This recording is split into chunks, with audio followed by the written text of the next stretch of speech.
Hello everyone, welcome to our channel. इस video में हम कक्षा 8वीं विषय विज्ञान के अध्याय 12 ऊर्जा के स्रोत के प्रश्नों के उत्तर करेंगे। इस वीडियो को सुनने मात्र से ही आपको सारे प्रश्नों के उत्तर याद हो जाएंगे। तो अगर आपने हमारे चैनल को अभी तक सब्सक्राइब नहीं किया है तो जल्दी से सब्सक्राइब कर लीजिए और इस वीडियो को लाइक कर अपने फ्रेंड्स को जरूर शेयर करें। तो चलिए शुरू करते हैं।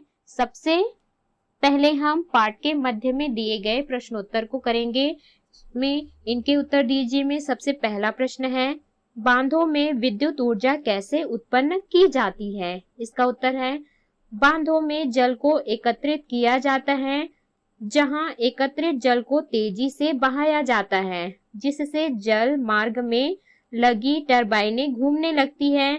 ये टरबाइन एक सॉफ्ट की सहायता से जुड़ी होती है, जिनके द्वारा विद्युत उत्पन्न की जाती है। छत्तीसगढ़ में जल विद्युत उत्पादन हेतु हसदेव बांगो तथा गंगरेल बांध परियोजना क्रियाशील हैं। अगला है प्रश्न दूसरा, ज्वारीय ऊर्जा से आप क्या समझते हैं? इसका उत्तर है, खाड़ी के मुहानों पर बांध बनाया जाता है। ज्वार के दौरान जल स्तर बढ़ने से बहता हुआ जल बांध के अंदर आता है तथा अंदर आने वाले मार्ग में लगी टरबाइनें घूमती है।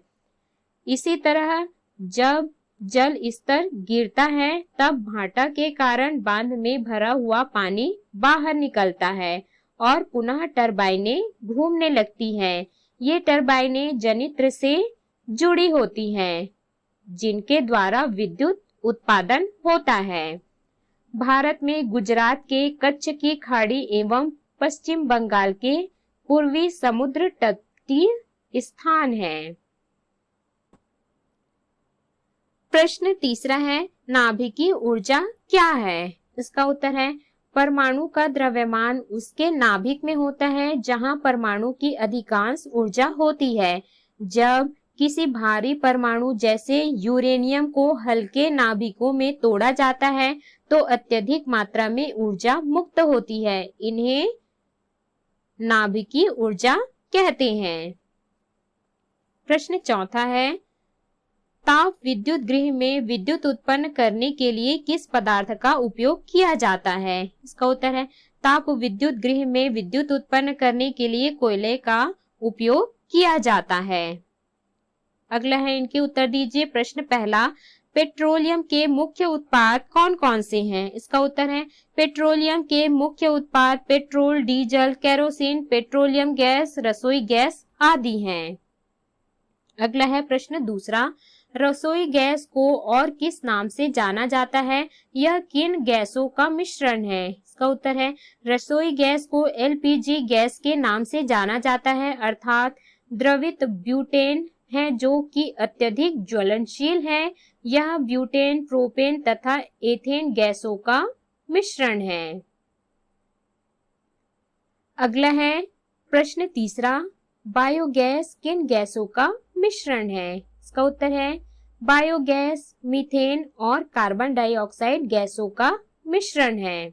अगला है, इनके उत्तर दीजिए। प्रश्न पहला है, सोलर कुकर के डिब्बों का रंग काला क्यों होता है? इसका उत्तर है, सोलर कुकर के डिब्बों का रंग काला इसलिए होता है क्योंकि काला रंग ऊष्मा का अच्छा अवशोषक होता है। प्रश्न दूसरा है, सौर जल ऊष्मक में ऊर्जा रूपांतरण किस रूप में होता है? इसका उत्तर है, सौर जल ऊष्मक में ऊर्जा का रूपांतरण ऊष्मा के रूप में होता है। प्रश्न तीसरा है, सौर सेल किससे बने होते हैं? इसका उत्तर है, सौर सेल सिलिकॉन के बने होते हैं। प्रश्न चौथा है, सौर जल ऊष्मक की नलियां तांबे की क्यों बनी रहती हैं? इसका उत्तर है, तांबा ऊष्मा का उत्तम सुचालक होता है। जब जल सौर जल ऊष्मक तांबे की नलियों से होकर गुजरता है तो शीघ्रता से गर्म हो जाती है, इसलिए सौर जल ऊष्मक की नलियां तांबे की बनी रहती हैं। अगला है, इनके उत्तर दीजिए। प्रश्न पहला, घरों में विद्युत ऊर्जा की बचत के लिए क्या उपाय किए जा सकते हैं? इसका उत्तर है, घरों में विद्युत ऊर्जा की बचत के लिए निम्नलिखित उपाय किए जा सकते हैं। पहला, बिजली का उपयोग कम करें। दूसरा, बिजली से चलने वाले उपकरण का उपयोग कम करें। अगला है प्रश्न दूसरा, बायोडीजल किस पौधे से प्राप्त किया जाता है? इसका उत्तर है बायोडीजल रतनजोत पौधे से प्राप्त किया जाता है। प्रश्न तीसरा है, भविष्य में किन अन्य स्रोतों से ऊर्जा प्राप्त की जा सकेगी? इसका उत्तर है भविष्य में सौर ऊर्जा, बायोगैस, बायोडीजल, पवन ऊर्जा, ज्वारीय ऊर्जा, जल ऊर्जा इत्यादि स्रोतों से ऊर्जा प्राप्त की जा सकेगी। अगला है अभ्यास के प्रश्न। प्रश्न पहला, सही विकल्प चुनकर लिखिए। पहला, निम्न में से अनवीकरणीय स्रोत है, तो इसका उत्तर है पेट्रोलियम। दूसरा है, भारी वाहनों जैसे ट्रक, बस में प्रयुक्त ईंधन है, तो इसका उत्तर है डीजल। तीसरा है, सौर सेल के ऊर्जा परिवर्तक बने होते हैं, तो इसका उत्तर है सिलिकॉन से। चौथा, बैटरी से प्राप्त होने वाली ऊर्जा है रासायनिक ऊर्जा। पांचवा, पेट्रोलियम का उत्पाद नहीं है बायोडीजल। अगला है प्रश्न दूसरा, रिक्त स्थानों की पूर्ति कीजिए। पहला, घरों में मुख्यतः ब्यूटेन ईंधन का उपयोग किया जाता है।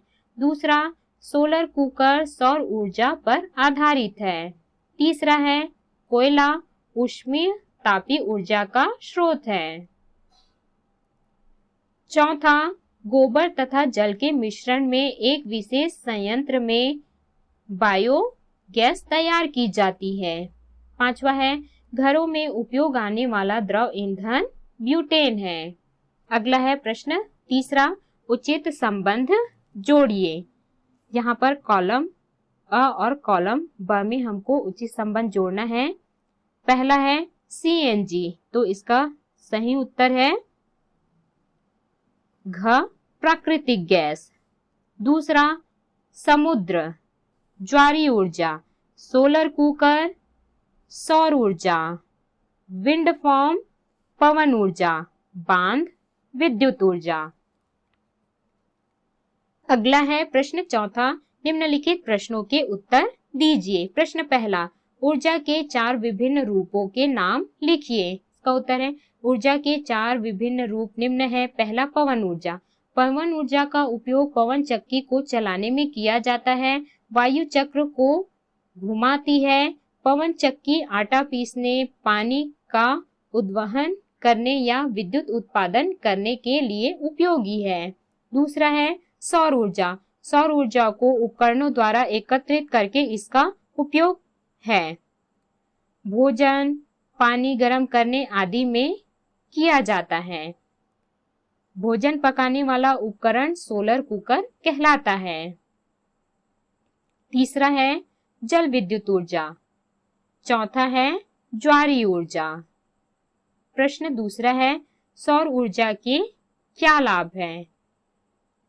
दैनिक जीवन में इसके उपयोग के 2 उदाहरण दीजिए। इसका उत्तर है सूर्य से प्राप्त ऊर्जा में किसी वस्तु को ऊर्जा ऊष्मा प्रदान करने की क्षमता होती है। सूर्य की यह ऊर्जा जो प्रकाश और ऊष्मा के रूप में प्राप्त होती है सौर ऊर्जा कहलाता है। सौर ऊर्जा के निम्नलिखित लाभ हैं। पहला, सोलर कुकर के रूप में खाना पकाने में किया जाता है।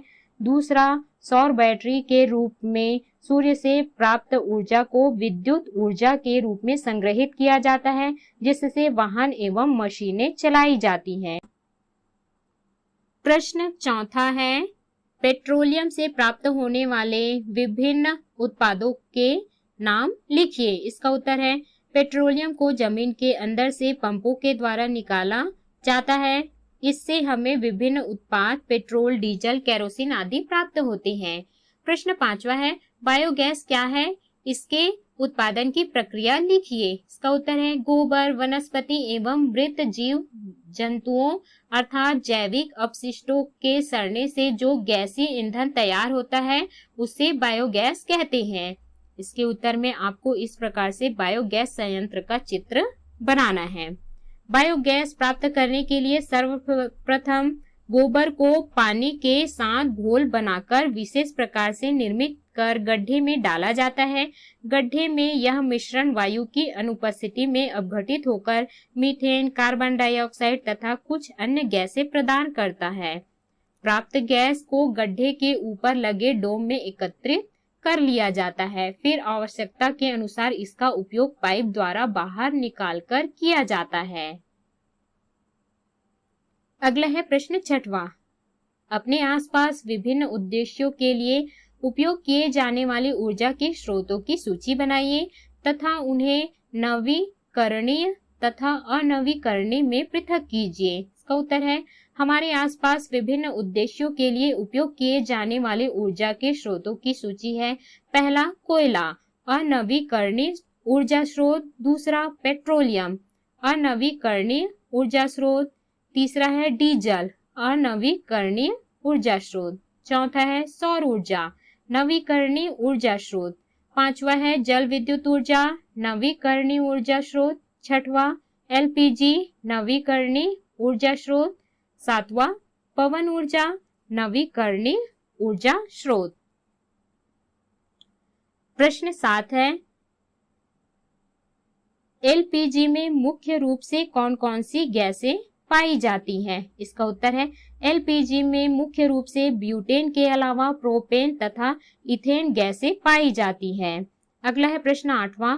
उपलब्ध संसाधनों के आधार पर आप अपने क्षेत्र में किस प्रकार का विद्युत उत्पादन केंद्र स्थापित करना चाहेंगे, समझाइए। इसका उत्तर है अपने आसपास उपलब्ध संसाधनों के आधार पर अपने क्षेत्र में सौर ऊर्जा, पवन ऊर्जा तथा जल ऊर्जा से उत्पन्न विद्युत उत्पादन केंद्र स्थापित करना चाहेंगे, क्योंकि ये नवीकरणीय ऊर्जा स्रोत हैं। ये आसानी से प्राप्त होने वाले और कभी समाप्त नहीं होने वाले ऊर्जा के स्रोत हैं। तो इस प्रकार से हमने इस अध्याय के सभी प्रश्नों के उत्तर किए। इस वीडियो को सुनने मात्र से ही आपको सारे प्रश्नों के उत्तर याद हो जाएंगे।